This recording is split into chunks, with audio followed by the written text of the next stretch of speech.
Hello student, हम लोग calendar topic पढ़ रहे हैं, उसी में आगे के क्वेश्चन सॉल्व करते हैं। पिछले वीडियो तक मैंने 5 क्वेश्चन आपको सॉल्व कराए थे।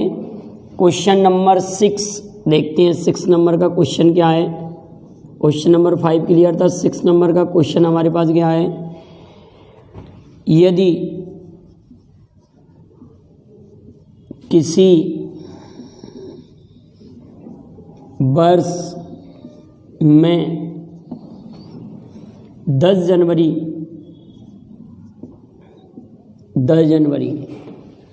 को रविवार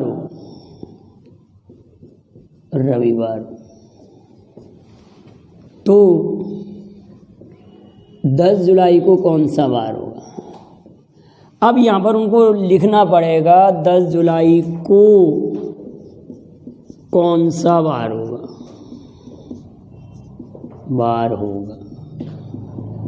ये क्वेश्चन आपके लिए दिया गया है।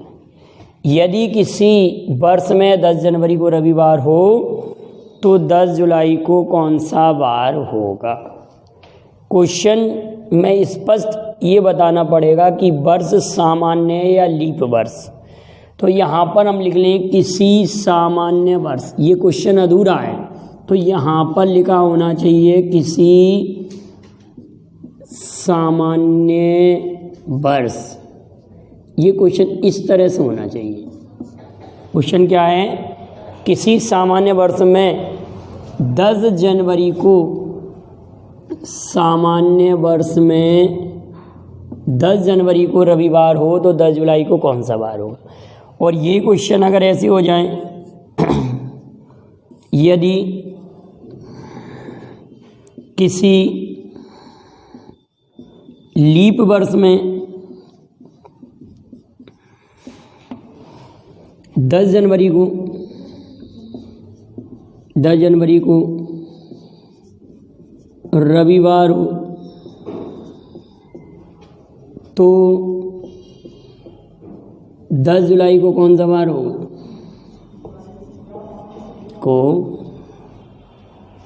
कौन सा वार होगा।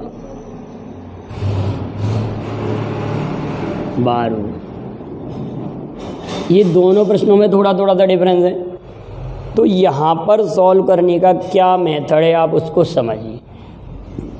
यहाँ पर 10 जनवरी कंप्लीट हो चुका है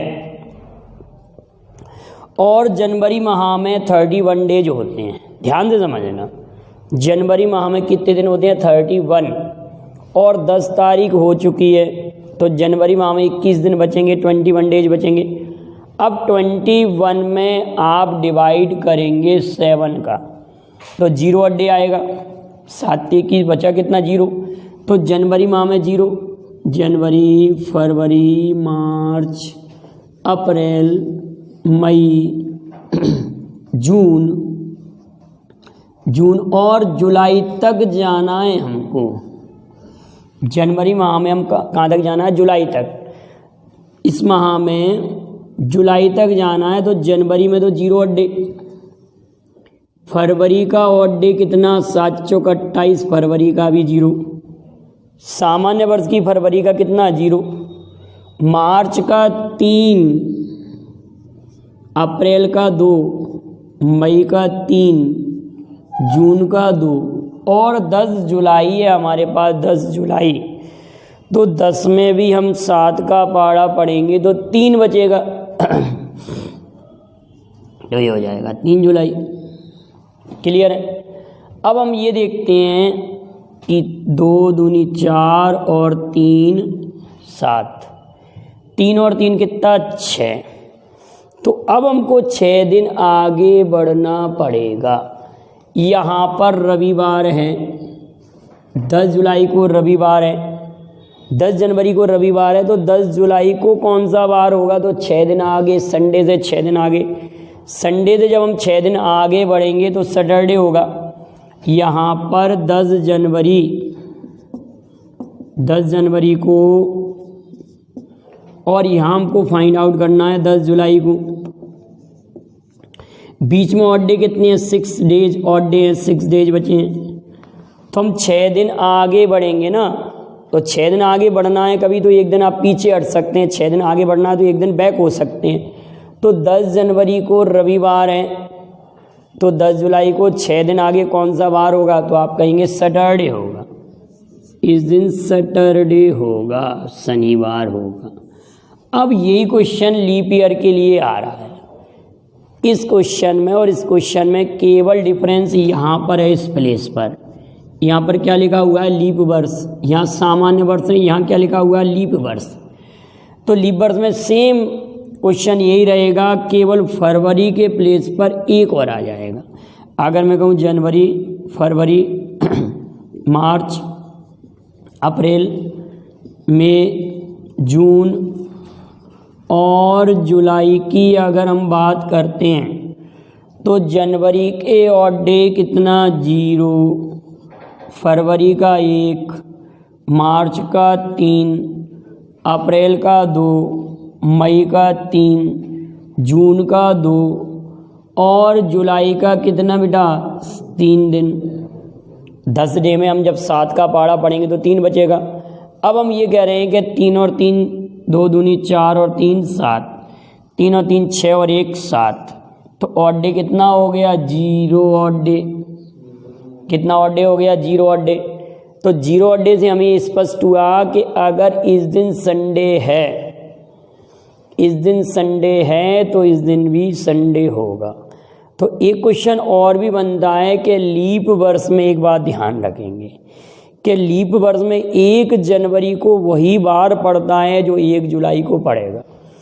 लीप वर्ष में 10 जनवरी को वही बार पड़ेगा जो 10 जुलाई को होगा।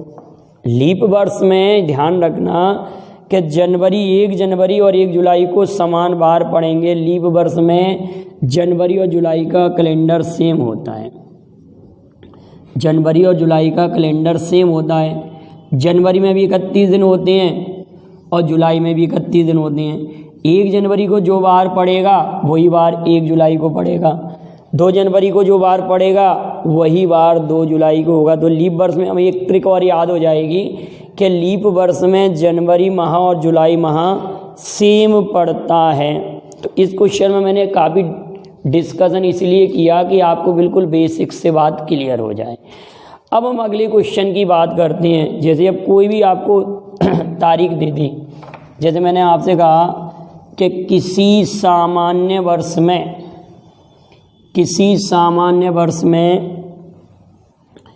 1 मार्च को, किसी सामान्य वर्ष में 1 मार्च को बुधवार हो तो 1 सितंबर को कौन सा वार होगा। अगला क्वेश्चन हम ले रहे हैं। नेक्स्ट क्वेश्चन, किसी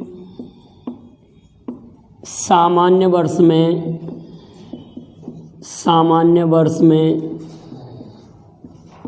1 मार्च को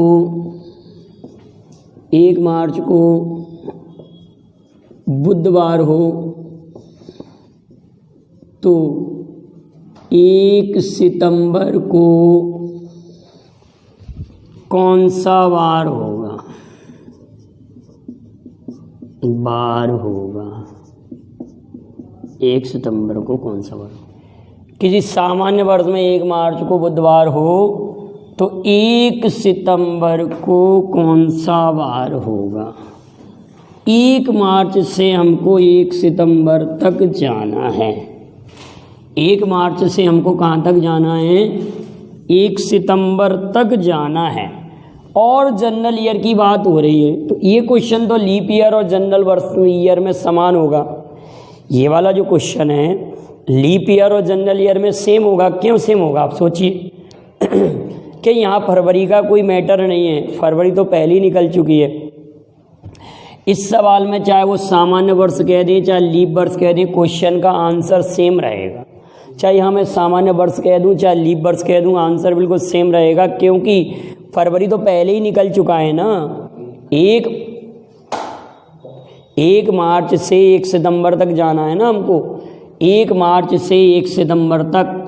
तो मार्च, अप्रैल, मई, जून, जुलाई, अगस्त और सितंबर, तो जनवरी माह तो इसमें आ नहीं रहा, फरवरी नहीं आ रहा, मार्च में 1 मार्च कंप्लीट हो चुका है, मार्च महीने में 31 डेज होती हैं, 1 मार्च कंप्लीट हो गया तो 30 डेज बचे, 30 में हम 7 का डिवाइड करेंगे तो 7 चौका 28, 2 अप्रैल में भी 2, मई में 3, जून में 2, जुलाई में 3, अगस्त में 3 और 1 सितंबर का 1।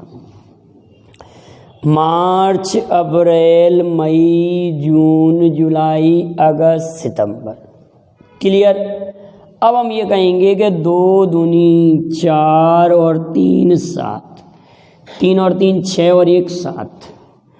केवल विषम दिन बचे 2। विषम दिन कितने बचे बेटा? 2, क्योंकि 2 दूनी 4 और 3 7 हो रहा है, ये 0, 3 और 3 6 और 1 7 हो रहा है, ये भी 0। यहाँ कितने दिन बच रहे हैं? 2 दिन बच रहे हैं। तो अब हम 2 दिन आगे बढ़ेंगे। कब से? 1 मार्च को बुधवार है तो बुधवार से हम केवल 2 दिन आगे बढ़ेंगे। बुधवार से हम 2 दिन आगे बढ़ेंगे, बुधवार से गुरु शुक्र। तो 1 सितंबर को 2 दिन आगे, बुधवार से 2 दिन आगे फ्राइडे होगा। इतनी बात क्लियर है। अगर यही क्वेश्चन लीप ईयर में कन्वर्ट किया जाए तो लीप ईयर में इस क्वेश्चन में कोई चेंज नहीं आएगा, क्योंकि कहीं से कहीं तक भी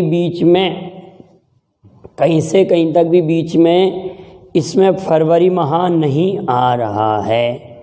अब अगली बात करते हैं, जैसे कि कोई हमने कहा, मैंने क्वेश्चन बोला, जैसे आज कोई भी तारीख ले लें, आज 29 अक्टूबर हो, जैसे कि 29 अक्टूबर 2021 को, 29 अक्टूबर 2021 को, 29 अक्टूबर 2021 को फ्राइडे हो। क्या कह रहे हैं? 29 अक्टूबर 2021 को फ्राइडे हो। तो 29 अक्टूबर 2022 को कौन सा बार होगा? कौन सा बार होगा? ये क्वेश्चन आपसे पूछा गया। देखिए, कोई भी डेट दे दें आपको, कहीं से कहीं तक भी कैसा क्वेश्चन दे दें। अभी तो हम 1 वर्ष आगे बढ़ रहे हैं, आगे के क्वेश्चन हो हम 5, 10, 12 वर्ष आगे बढ़ेंगे। यहाँ पर केवल हम 1 वर्ष आगे बढ़ रहे हैं। तो आप ये याद रखेंगे कि 1 वर्ष से अगर हम अगले वर्ष में जाते हैं, 1 वर्ष से अगले वर्ष में अगर जाते हैं और बीच में कहीं भी लीप ईयर की फरवरी नहीं पड़ती, तो केवल हम 1 दिन आगे बढ़ते हैं। 1 वर्ष से जैसे ही हम अगले वर्ष में जाते हैं, बीच में कहीं भी लीप वर्ष की फरवरी नहीं पड़ती, तो केवल हम 1 दिन आगे बढ़ते हैं। 29 अक्टूबर 2021 को फ्राइडे है, तो 29 अक्टूबर 2022 को कौन सा वार होगा? इस दिन शुक्रवार है। तो कहीं से कहीं तक भी लीप ईयर की बीच में फरवरी नहीं है, यहाँ पर आप देख रहे हैं, क्योंकि ये 2021 सामान्य वर्ष है, 2022 भी सामान्य वर्ष है। लीप वर्ष की फरवरी कहीं आ नहीं रही, 1 वर्ष से अगले वर्ष में जा रहे हैं, तो केवल हम 1 दिन आगे बढ़ेंगे। तो यहाँ पर हो जाएगा सैटरडे। हमारे क्वेश्चन का आंसर क्या आ जाएगा? सैटरडे। अब इसी क्वेश्चन को थोड़ा सा और चेंज कर दें और ब्रॉड क्वेश्चन बना दें, थोड़ा सा बड़ा क्वेश्चन बना दें। अगर मैं इसी क्वेश्चन को आपको चेंज करके देता, क्वेश्चन नंबर 10 के रूप में कन्वर्ट करता और इस क्वेश्चन को मैं 2024 बोल देता। इसी क्वेश्चन को क्वेश्चन नंबर 10 में मैं कन्वर्ट कर रहा हूँ और यहाँ पर कह रहा हूँ 2024 ये बदल दिया क्वेश्चन। अब क्वेश्चन नंबर 10 आप नोट कर लीजिए। और क्या हो रहा है? ये 2024 उस सप्ताह का कौन सा दिन होगा, ये क्वेश्चन कहा जा रहा है आपसे। कब? 2024 को। 29 अक्टूबर 2021 को फ्राइडे है, तो 29 अक्टूबर 2024 को सप्ताह का कौन सा दिन होगा? तो आप ये कहेंगे कि सर 21 तारीख से हमको 24 तारीख, मतलब 21 से 24 तक जाना है, तो 3 वर्ष हो गए, एक 22, एक 23, एक 24, ये 3 वर्ष हो गए, ये 3 वर्ष हुए। अब 3 वर्ष में आप ये कहेंगे सर एक लीप ईयर है, 2024 की फरवरी इंक्लूड करेंगे ना, हम 2021 से 2024 तक गए तो 3 वर्ष तो ऐसे हो गए, 21 से 22, 22 से 23, 23 से 24। अब 2024 की फरवरी बीच में इंक्लूड रहेगी तो एक दिन और बढ़ेंगे, तो टोटल हम 4 दिन आगे बढ़ेंगे। तो फ्राइडे से 4 दिन आगे, शुक्र से शनि, रवि, सोम, मंगल, तो इस दिन मंगलवार होगा। 2024 को मंगलवार होगा 29 अक्टूबर को। तो इस तरह से हम कैलेंडर में और भी कई अच्छे अच्छे क्वेश्चन आपको लेकर आएंगे। यहाँ तक के क्वेश्चनों को आप नोट कर लीजिए। कोई भी आपको क्वेश्चन नहीं आता तो मेरे नंबर पर आप सेंड कर दीजिए, उनको भी मैं सॉल्व करा दूंगा। 9300487186 पर आप सेंड कीजिएगा। तो रीजनिंग भी हम रेगुलर आपको पढ़ाते रहेंगे और यहाँ तक के क्वेश्चनों को अच्छे से नोट करिएगा। कोई प्रॉब्लम हो तो आप कमेंट कीजिए, वीडियो को लाइक शेयर ज़रूर करेंगे। Thank you very much. जय हिंद, जय भारत।